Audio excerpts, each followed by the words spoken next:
Uday Pranam. Pranam. Uday, in our last conversations, Yeah. you explained different qualities and attributes of God, Ishvara. Today's aphorism is also related to the qualities of the God. The aphorism goes like this: Tatra Niratisaya Sarvagya Bijam. So God is Sarvagya Gurudev. Tatra Niratisha Sarvagya Bijam. We have to know first what is Sarvagya. Kopi Sarvagya Nasti. Nobody is Sarvagya except God. God knows everything. Omniscient. Sarvagya means omniscient, who knows everything, who has before his eyes the present, past, and future. So, God is Sarvagya. And Sarvagata Bijam. He has the bij, the seed. The seed is a symbol. Seed is a symbol of infinite process. It continues for long. In this universe, whatever we see before our eyes, we find there is possibility of knowledge. Everything has possibility of knowledge. A man, a tree, a bird, an animal, a piece of stone, everything has some spiritual knowledge and also material knowledge. A man can be studied spiritually. What sort of spiritual nature, or spiritual behavior he has, and then again he can be studied materially. How is his health? Whether his health is good, his health is perfect, his kidney is perfect, his heart is perfect, or liver is perfect or not, So that way, it can be perfect, it can be studied. So every material, if you take a piece of stone, make it dust, and then find out what sort of minerals are there, what sort of chemicals are made of, it is. So thus, knowledge spreads the universe. It is like a network of knowledge. The universe is a network of knowledge. Everything is giving knowledge. Everything is giving knowledge, both material, spiritual knowledge, and psychological knowledge as well. So, in comparison to God, everything is incomplete, no? Because He is complete. He is the only one. He's Aditya. Oh, all right, one right. He's Aditya. Yes. Ekam Aditya. Yes. So it's right. He's the only one. He's the only one. Sarvam, and also the world is a world of action. Action. And Sarvam Karmakhilam Partha Jnani Purisamapate. So in this world, every action is converted to knowledge. Knowledge is God. In fact, if you ask me, knowledge is God. God is knowledge. No other knowledge is there. Only God knowledge is God, real knowledge. You understand my point? Yes. What God does with these bees, He creates? With these? Bees. Because He has the bees, He has the seed. Oh, bijam. Because generally we understand that we have bees, means we have seed, means we germinate plant. We sow the seed and a plant sprouts from there. Right, sprouts from there. Here, bijam means not exactly the same kind of beach that we can see. Bijam means possibility. Yes. In what form, we cannot say. Purnamadaha Purnamidam. Purnamadaha Purnamidam. This is Purna, and that what we don't see, Adha, is also Purna. So that what we don't see is the Bija, Bijam. Bij, Bij means everybody knows Bij means seed. Mm. But here Bijam means possibility, capacity. And from that possibility, he is releasing the universe, the vast universe. Is the manifestation of his possibility. His possibility, his capacity. Gurudev, if you see in general, in the nature we find that there is creation, but it is not limited to creation only. There is maintenance also. Whatever is being created, that has to be maintained. And after Sarvam time, karma akilam partha gyani it is- purisamapati.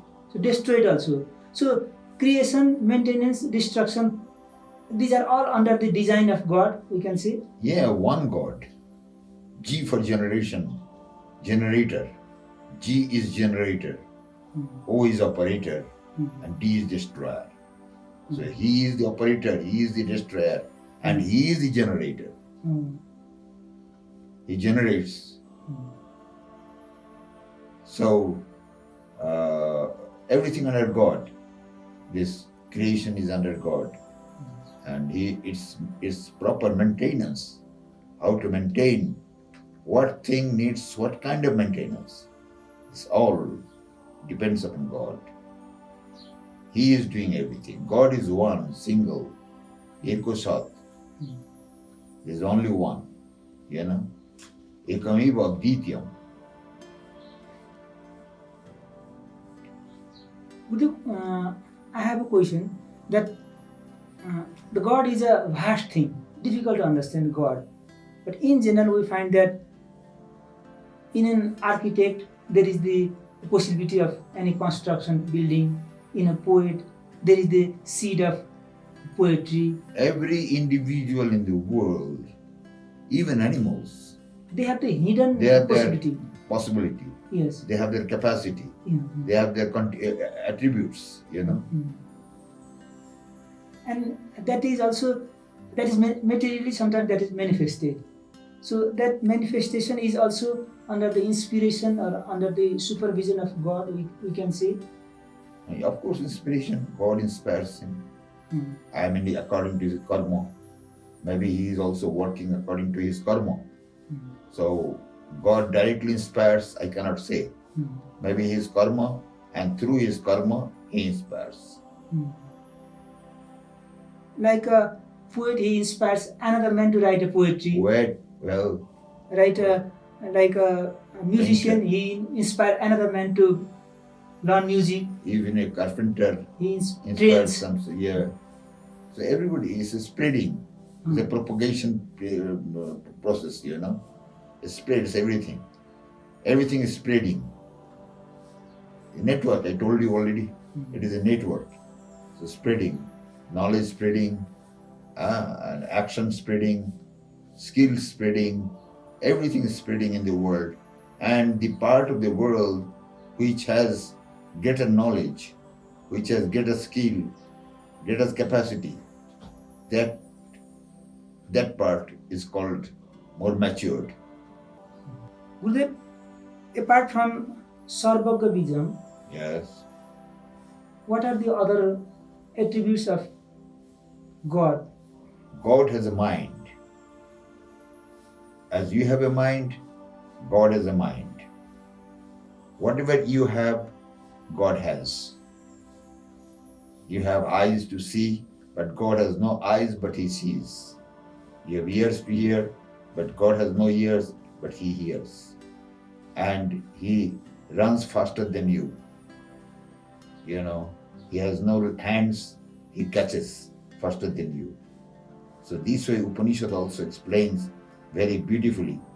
Apani pada javana grihita ushyata chakshusyanti aparna. So this quality is a very remarkable quality, the God is. And moreover, the mind of God, which we call Bhumamon, and a mind of individual, we call it Unumon. So there is differences between Bhumaman and Anuman. Bhumaman is in the seed form, as you have said. We have seed form. Bhumaman can produce infinite quality of things. Infinite things. Without hands and feet, he can produce. He can create universe from his thinking, just from his thinking. You know, he thinks, he wants, and it is there. He wishes, and it is there. And individuals have to work with tools, hands and feet, tools, intelligence, place, situation, you know. So that way, individual needs instruments to work with, and he cannot. And Bhumaman, he is multilateral, uni-purpose multilateral, Bhumaman. And Hanuman, multi-purpose unilateral. Hanuman, multi-purpose unilateral, and Bhumaman, uni-purpose multilateral. You have understood, and I explain it a little bit. Multi-purpose, uni-purpose multilateral. That means Bhumaman can do many work at a time. Many work, thousands and thousands and millions and trillions of people's work all at a time is doing, is working. Understand the point? But purpose is one. Whole purpose, whole universe purpose is one. The purpose is liberation, freedom, salvation. You understand my point? So this is universal purpose, the salvation, freedom from the bondage of the game, and unit mind has unipurpose, not unipurpose, unilateral, multi-purpose. It has married, daughter has to be married, and the son has to be studied, you know, and house is to be built, and so on and so forth. So many purposes are there, but one unilateral, it cannot do many things at a time. One thing at a time it does. So it's limitation. It shows the limitation. That is why it is said, Tesya sarvagatta bijam nirutishayam. Tesya sarvagatta bijam, Tesya sarvagga bijam nirutishayam. So sarvagga is only one, that is God. Nirutishayam, there is endless. Nirutishayam, oti, otishaya, nirutishaya, satishaya. You know, this is a words, but Nirotishaya means supreme. Tesya sarvagga bijam, supreme, Nirotishaya. It means the zenith point of knowledge. So, Nirotishaya. Otishaya, Nirotishaya means supreme point. Thank you, Gurudev.